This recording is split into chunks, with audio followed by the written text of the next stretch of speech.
हरे शरणम गाइस, चलिए देखते हैं भगवत गीता आज हमें ओसीडी के लिए क्या गाइड करती है। सबसे पहले आज हम रिलीजियस ओसीडी का सॉल्यूशन भगवत गीता से लेंगे। देखिए, हमने जो पढ़ा भगवत गीता से ही वो मैं आपको दिखा रही हूँ। मैंने यहाँ नोट डाउन कर लिया है। सारी शक्ति विष्णु शक्ति है। रिलीजियस ओसीडी में हमें कई बार होता है कि हमने एक भगवान जी का नाम नहीं लिया या इनका नाम नहीं लिया, तो यहाँ पे हमारी कन्फ्यूजन दूर है कि सब शक्ति विष्णु शक्ति है। एक कोई भी एक नाम लेंगे तो वो सब में सब है। ठीक है, अब तुम हरि के रूप में मेरा चिंतन करो, भगवान बोल रहे हैं युद्ध कर्म करके अपने कर्मों को मुझे अर्पित करो। आपको अपना युद्ध कर्म मीन्स ऐसा नहीं है कि बैठ के केवल पाठ पूजा बैठ अपनी ड्यूटीज़ करनी है। नाम भगवान नाम जप के साथ साथ अपनी ड्यूटीज़ करनी है। मन और बुद्धि को स्थिर रखना है, निश्चित रूप से आपको परमात्मा की प्राप्ति होगी। फिर बोला सब धर्मों को त्याग दो, मीन सब रिचुअल्स को त्याग दो। जो भी हम रिचुअल्स करते हैं डर के कारण वो त्याग दो, मेरी शरण ले लो। ठीक है, पापों से मुक्त हो जाओगे। अभी तक भी जो पाप किए ना उससे भी मुक्त हो जाओगे। तुम डरो मत, भगवान जी साफ साफ बोल रहे हैं, डरो नहीं तुम। भगवान ही इस ब्रह्मांड की सारी वस्तुओं के एकमात्र स्वामी है। ब्रह्मा के भी सृजन करता है वो। ठीक है, तो सबके स्वामी कौन है? सबके पिता वो हैं, तो इसका मतलब सब में परमपिता परमात्मा के अंश है। और अगर हम एक नाम ले रहे हैं तो ऐसा नहीं है कि हम तो अगर हम एक भगवान का नाम सच्चे मन से ले रहे हैं तो हम अपनी भक्ति को पुष्ट कर रहे हैं। यही हमारे गुरुजी ने भी बोला है। और ये देखिए, सारे जीव परमात्मा के अंश हैं, सब परमात्मा के अंश हैं। तो अगर आप किसी भी एक परमात्मा का नाम लेते हो और उन्हीं में अपने गुरुजन संतों अपने सब भगवानों की अनुभूति करते हो तो वो पुण्य है। ठीक है, अब हम करते हैं, ये तो अगला श्लोक है। अगले श्लोक से पहले हम गुरुजी के बारे में ही इस रिलीजियस ओसीडी को और किस तरह से आपको ठीक करना है वो बताती हूँ। अब किसी ने क्वेश्चंस पूछा था, ठीक है, कि किसी को डिप्रेशन था तो किसी ने क्वेश्चन पूछा, आप ये वीडियो देख सकते हैं गुरुजी की। तो मन डराने लगता है हमें, ठीक है, कि आपने गलत कर दिया, पाप चढ़ जाएगा, इस तरह का ही तो मन डराता है ना। तो गुरुजी ने क्या कहा कि आज से आप हमारी बात मानो।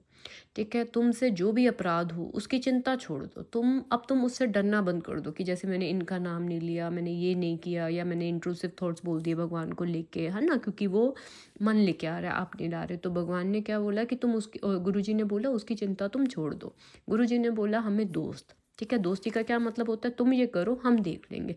तो गुरुजी ने अब हमें क्या कह दिया है कि हम अपने केवल सच्चे मन से, जैसे गुरुजी ने हमें गाइड किया वैसे अपनी लाइफ को प्रोसीड करें, फिर हमारी चीज़ जो है वो गुरुजी ही देखेंगे। ठीक है, तुम चलो, परमार्थ में नाम निर्भय करता है, किस बात से डर, सब में प्रभु है। पूर्व का पाप जो है वो जलाता है, डराता है और भगवत मार्ग से विमुख करता है। तो अगर जो हम जल रहे हैं वो हमारा कहीं ना कहीं पाप है। ठीक है, अगर हम हिम्मत करेंगे तो ये भस्म भी हो जाएगा। हिम्मत कैसे? वो उस व्यथा को बस सहना है। फिर गुरुजी ने बोला कि मन पागल आदमी है, ये भगवान गुरु, देखिए लिखा हुआ है ना, भगवान गुरु सतमार्ग के प्रति प्रतिकूल व्यवहार करेगा।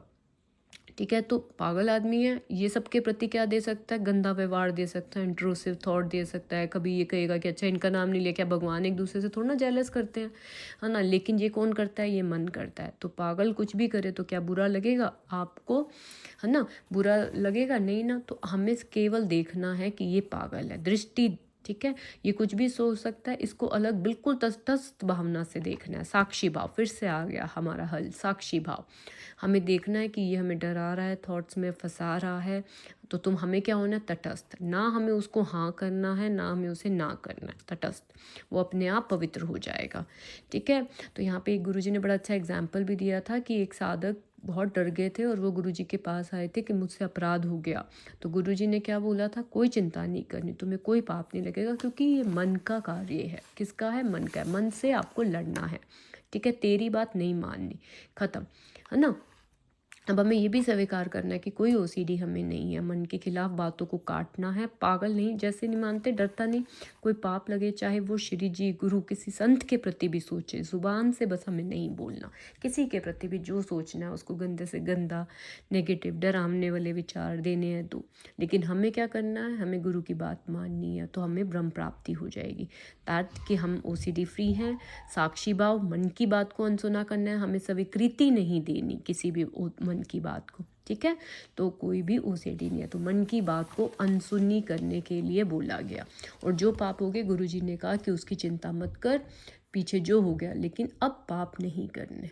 ठीक है, तो अब हमें क्या करना है, गुरुजी की बात को मानना है, और गुरुजी ने क्या बोला है कि मन की बात को नहीं सुनना है।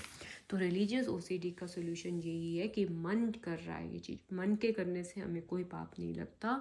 और ये समझ आ गया कि नाम किसका ले, कोई भी एक नाम, उसमें सब भगवान है, सब सारी शक्तियाँ हैं, सब संत, सब व्यक्तों अव्यक्तों, सब प्रभु, सब विद्यमान है उसमें गुरुजी। ठीक है, तो ये तो हो गया हमारा रिलीजियस ओसीडी का। अब आज का जो श्लोक है हमारा वो करते हैं हम। कर्म फल में आसक्त हुए बिना मनुष्य को अपना कर्तव्य समझकर निरंतर कर्म करते रहना चाहिए, क्योंकि अनासक्त होकर कर्म करने से उसे परब्रह्म की प्राप्ति होती है।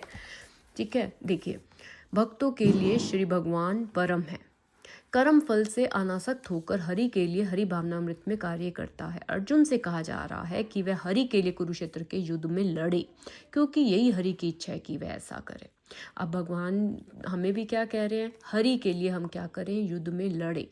युद्ध में लड़े मतलब कि ये युद्ध ही है ना कि हम किसका नाम चुने, कोई भी एक नाम चुने, भगवान कह रहे हैं। वो हरि की इच्छा है अब कि हम ऐसा करें।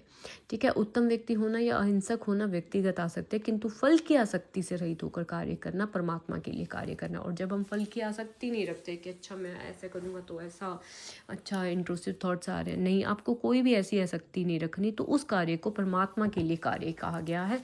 और ये उच्चतम कोटि का पूर्ण कर्म है। किस कोटि का? उच्चतम कोटि का पूर्ण कर्म है, जिसकी संस्तुति भगवान हरि ने की है। अब इस श्लोक को मैंने यहाँ पे लिख लिया है ऐसे।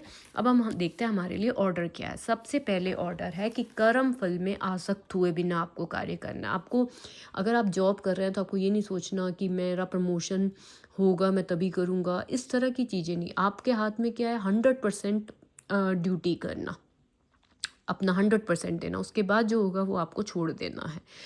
कर्म फल में आसक्त नहीं होना। ठीक है, अब इसमें क्या है, अगर ऐसा करते हैं तो हमें परब्रह्म की प्राप्ति होती है, मीन्स भगवान की प्राप्ति होती है। अब हम ओसीडी इंट्रूसिव थॉट्स को लेते हैं। तो अब ओसीडी की स्ट्रैटेजी क्या है? ओसीडी कहती है आप फल से आसक्त हो। अच्छा, मैंने गलत सोच लिया तो गलत हो जाएगा, ऐसा करो तो ठीक होएगा, वो ऐसी वाली आपको ऑप्शन देती है कि ऐसा करोगे तो ठीक होगा, राइट। तो वो फल बेस्ड है। ओसीडी की स्ट्रैटेजी क्या है? वो फल बेस्ड है। लेकिन भगवान गीता की स्ट्रैटेजी है अनासक्त बेस्ड। आसक्त नहीं होना आपको फल में। ठीक है, फला में अनासक्ति रखनी है आपको, आसक्त नहीं होना।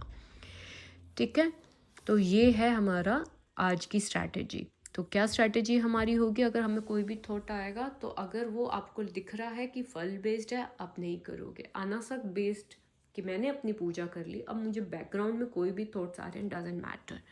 ओके, तो ये है हमारा आज का।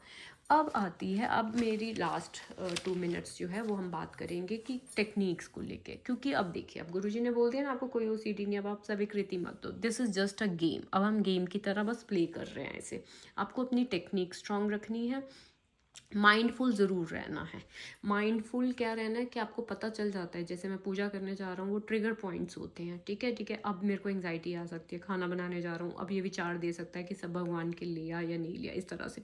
तो अपने आप को माइंडफुल रेडी रखो उस ट्रिगर के कि व्हाट्स नेक्स्ट, और अपने आप उसको लाउड बोलो, प्रोवोक करो।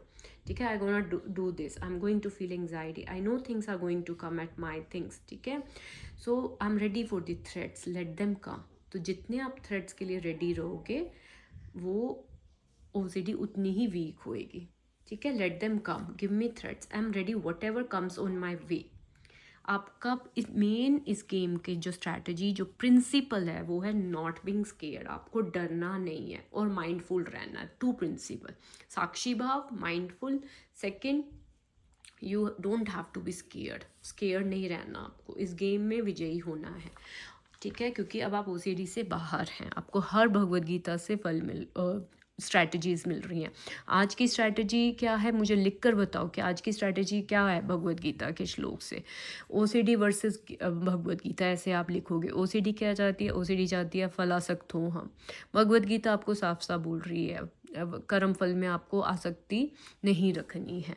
ठीक है, तो जहाँ पे आसक्ति है उस कर्म को करने के लिए मना किया गया है आपको। ठीक है, और हरि के लिए आपको युद्ध के लिए लड़ने के लिए बोला गया है। ओसीडी चाहती है आप लड़ो मत, लेकिन भगवान जी कह रहे हैं लड़ना तो है आपको। आपका लड़ना क्या है? वो रिचुअल ना करना। ओसीडी तो चाहती है आप रिचुअल करते रहो, लेकिन आपको लड़ना है, युद्ध करना है। ओके गाइज, हरी शरणम, थैंक यू। एंड आप स्ट्रॉन्ग हैं और अब वो टाइम है जब आपको अपने माइंड को कंट्रोल करना है। ओके, हरी शरणम।